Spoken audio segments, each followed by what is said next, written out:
예, 시장의 변동성이 커지고 있는데요. 오늘 시황해설 문남중 대신증권 수석연구위원 함께하겠습니다. 어서 오십시오. 안녕하세요.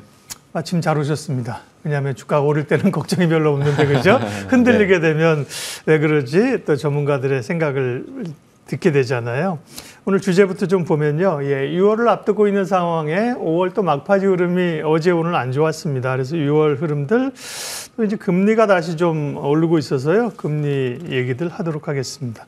일단 어제 생각보다 국내 증시가 굉장히 많이 빠졌습니다. 또 외국인 매도가 꽤 현선물 겹쳤는데요.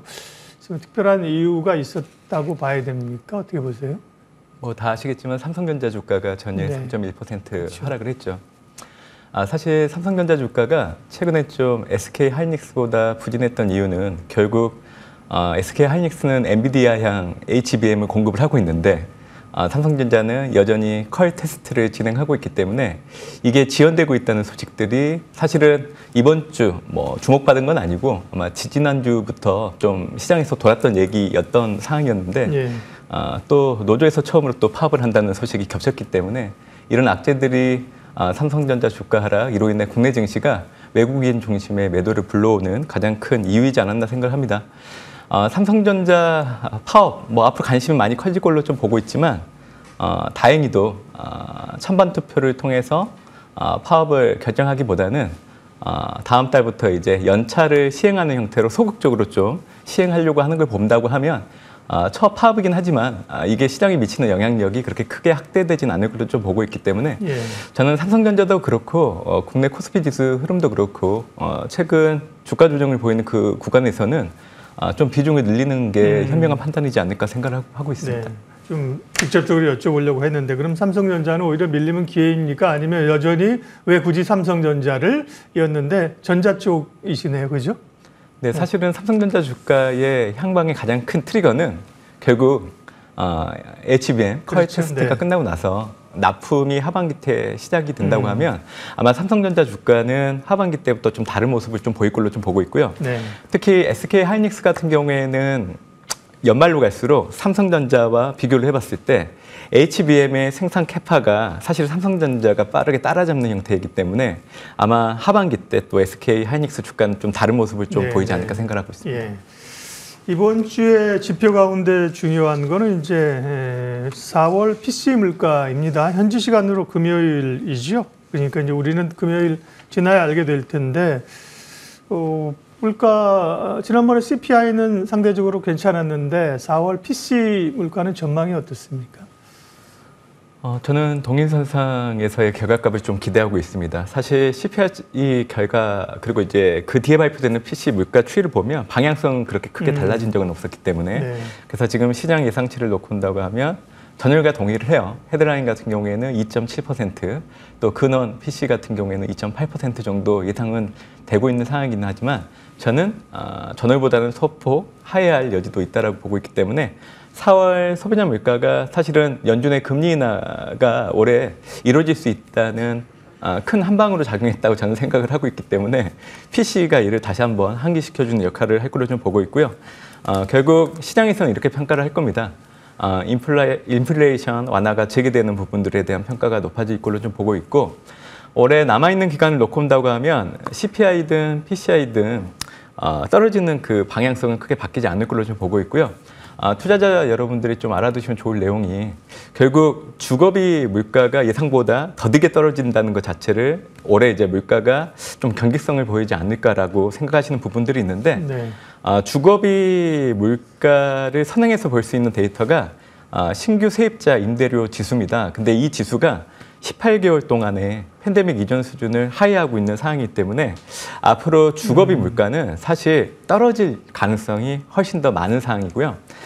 그동안은 고금리로 신규 주택 거래가 많이 이뤄지기보다는 기존에 임차를 맺었던 그 계약을 계속 유지하려고 하는 세입자 비중이 높아지다 보니까 지금 현재 반영되어야 될 임대료가 더디게 내려가고 있는 겁니다. 그렇기 때문에 이 부분이 시간이 지날수록 반영된다고 볼 수 있기 때문에 아마 이번 달 이제 4월 CPI 그리고 또 발표되는 4월 PC 그리고 다음 달 발표되는 5월 물가지표는 연준이 시장 예상보다 금리 인하를 좀 빨리 할 수 있다는 그 확률을 높이는데 분명히 영향을 줄 걸로 저는 생각을 하고 있습니다. 네. 그러면 이제 6월 전망하겠습니다. 글로벌 증시부터 보면요, 미국 주식시장은 잘 가고 있고요. 나스닥이 17,000도 돌파하는, 어제는 물론 좀 조정을 받았습니다만 강한데, 힌덴부르크 징조 이런 미국에서는 이제 조정에 대한, 급락에 대한 그 경고들도 좀 나온다는 것 같습니다. 이 힌덴부르크 징조는 뭔가요? 또 6월 전망은 어떻게 보세요? 네. 이게 1995년도 짐 미카에라는 이제 분이 그 각종 기술적 지표를 가지고 우리가 이제 과거에 1987년도 블랙먼데이, 2008년도 글로벌 금융위기 발생했을 때 미리 이제 그 시그널로 좀 작용했다는 거를 좀 얘기를 하는 것 같습니다. 근데 예측력이 의외로 30% 미만으로 그렇게 높지는 않거든요. 아무래도 최근 증시가 많이 올랐기 때문에 힌덴부르크 징조 이런 부분들이 다시금 좀 언급되는 부분들은 있는 것 같아요. 사실 주식시장의 변동성 지표를 나타내는 빕스나 채권 시장의 변동성 지표를 나타내는 무브, 그리고 외환시장의 변동성을 나타내는 CBX 지표를 놓고 온다고 하면 최근 5년 또 장기 평균을 하회하고 있기 때문에 지금 변동성을 나타내는 지표들 자체는 갑자기 위기가 닥쳐올 만한 시그널을 아직까지 나타내고 있지는 않은 상황이기 때문에 힌덴부르크 징조 정도가 있다라고 보시면 될 것 같고요. 기술적 분석상 그런 징후를 얘기하는 거군요, 그거는.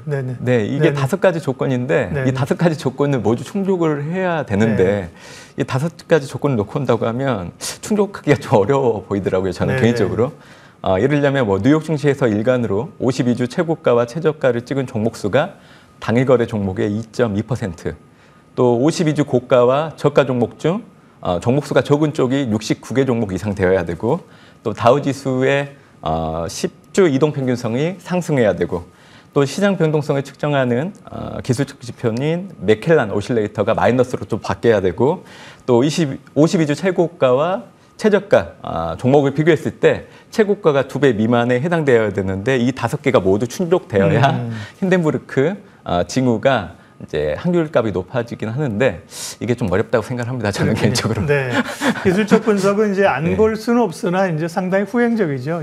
컵 위드 핸들 이런 거 우리 엄청 얘기하지 않습니까? 그죠? 근데 오르고 보면 거봐 이게 컵이고 손잡이 모양이잖아. 오르고는 안 거니까 그렇지 거기서 떨어지는 것도 많을 거고요. 어쨌든 많이 오른 거에 대한 부담은 같지만 전망은 또 문 의원님 또 글로벌 시장 전망이 좋습니다.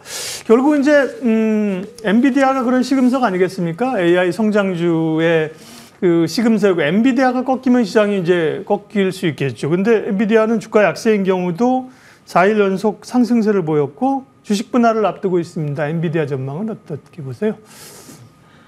주식 분할을 앞두고 있기 때문에 어떻게 보면 주식에 대한 접근성이 훨씬 더 커지기 때문에 유동성이 더 개선될 여지가 있어서 저는 많은 투자자들이 오히려 엔비디아 주가를 살려고 하는 부분들의 모멘텀이 충분히 영향을 줄 수 있다고 보고 있기 때문에 주가는 상방 압력이 더 높을 여지가 있다고 생각합니다. 최근에 이제 2025년도 회계기준 1분기 실적 발표 있었는데 아마 다들 확인하셨을 거예요. 1분기 실적이 매출액과 영업이익이 모두 예상을 상회했고, 또 2분기 매출액 역시 가이던스를 높였고, 또한 분기별 현금 배당률을 또 높였고요. 또 주식 분할도 하고, 그리고 사실은 이제 블랙엘이라는 새로운 플랫폼에 대한 언급들이 있었잖아요.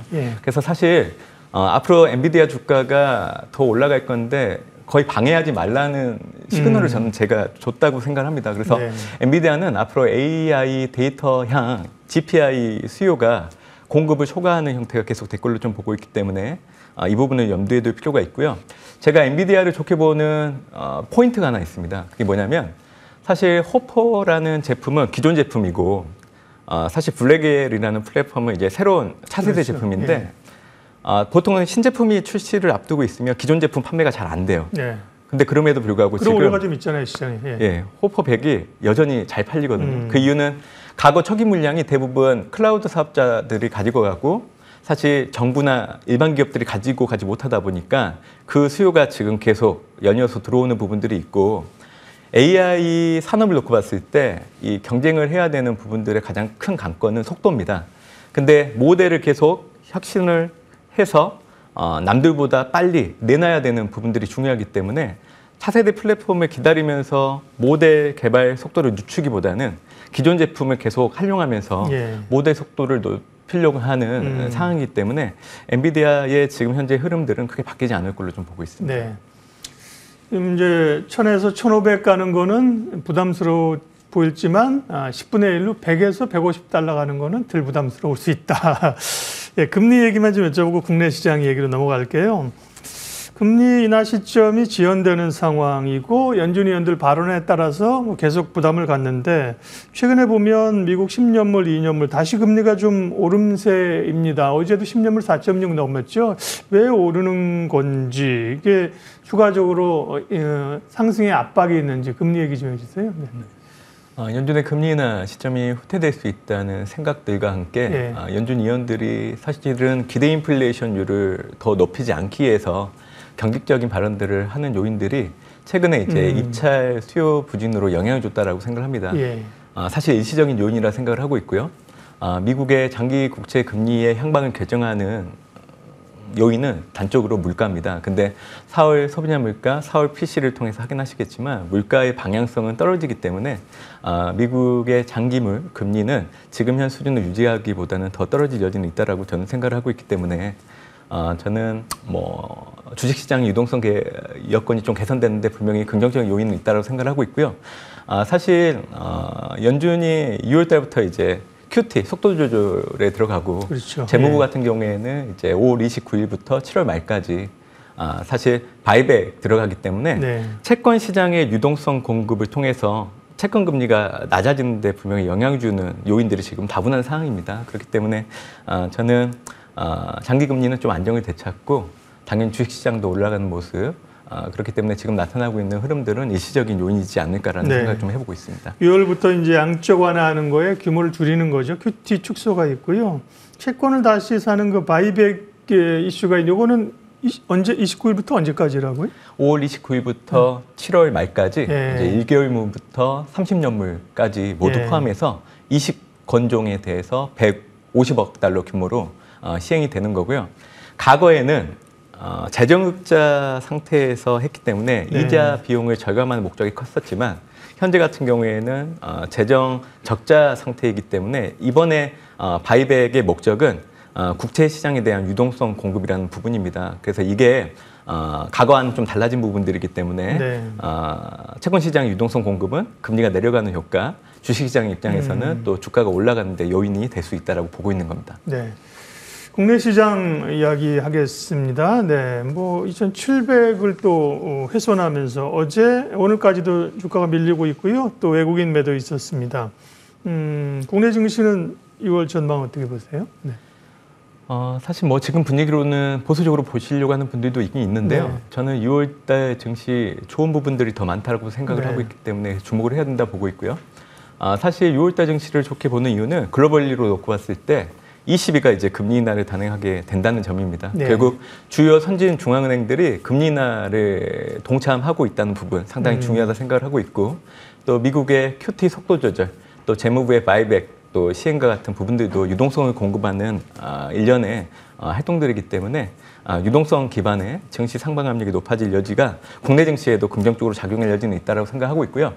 삼성전자의 그 엔비디아향 HBM3 12단 컬 테스트 진행 중이긴 하는데 이게 이제 시기적으로 좀 뒤처졌을 뿐이지 저는 테스트는 통과할 걸로 좀 보고 있어요. 그래서 그 소식이 좀 전해진다고 하면 아무래도 이제 하반기 때 양산에 들어가야 되기 때문에 납품에 들어가야 되기 때문에 못해도 6월달 전에 해당되는 결과가 좀 기대되는 부분들은 있는 것 같아요. 그렇게 된다고 하면 5월 들어서 외국인들이 29일 이전까지 1조 2천억 원 정도 매도를 좀 보였었는데 반대로 6월 달에는 삼성전자 중심으로 좀 매수에 가담할 여지가 있다라고 보고 있기 때문에 상방 압력이 좀 높아질 여지는 있다라고 보고 있고요.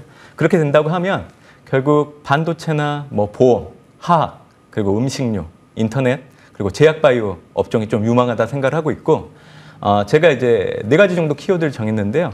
AI 테마 관련해서는 뭐 SK 하이닉스, 삼성전자, 삼성전기, 또 밸류업 관련해서는 KB금융, 또 삼성생명, 현대차, 그리고 턴어라운드 관련해서는 CJ제이제당, 하나솔루션, 그리고 금리 인하 관련해서는 네이버 유한양행을 좀 관심 있게 보시면 좋겠다고 생각하고 있습니다. 네, 6월 글로벌 시장 전략, 우리 시장 전략과 전망 대신증권 문남중 수석연구위원 함께했습니다. 고맙습니다. 감사합니다.